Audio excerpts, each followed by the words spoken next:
Boutique hotels are a dime a dozen in Manhattan, but try finding one in the Bronx. Well, we did, where business is booming. The Opera House on 149th is attracting tourists from around the world.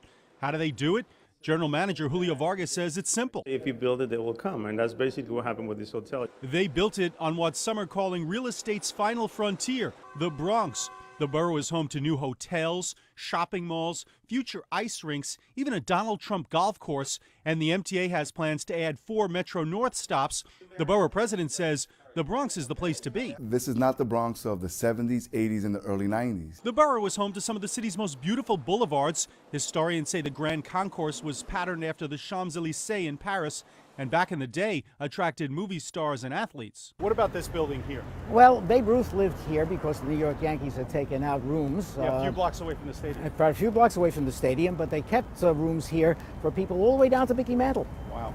But oddly, it was a Yankee World Series game in 1977 that went a long way towards bruising the Bronx's national reputation. A camera shot from a blimp caught an out-of-control fire raging blocks from the stadium. I don't know whether that fire in the South Bronx has subsided or has been mitigated, but still remains in diversified areas of that abandoned apartment building. The whole world and Hollywood painted us with one broad stroke and just said the whole Bronx is burning. And that was just unfair. Diaz says nowadays places like Park Avenue in the Bronx are not burning but booming.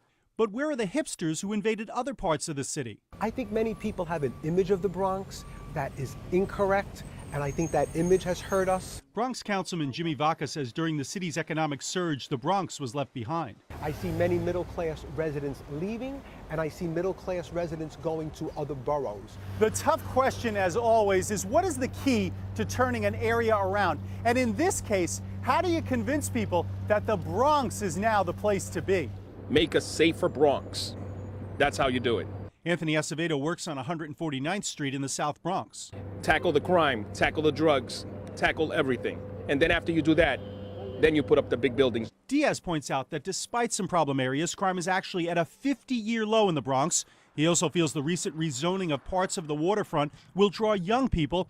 And don't forget the stadium and the zoo and the botanical garden. The landmass of the Bronx has 25% of its landmass in parkland. Nobody knows that. Well, there are a few people who do. You know that. The Bronx, a well-kept secret, trying to answer a nagging question. If they build it, will they come? In the South Bronx, Dick Brennan, CBS 2 News.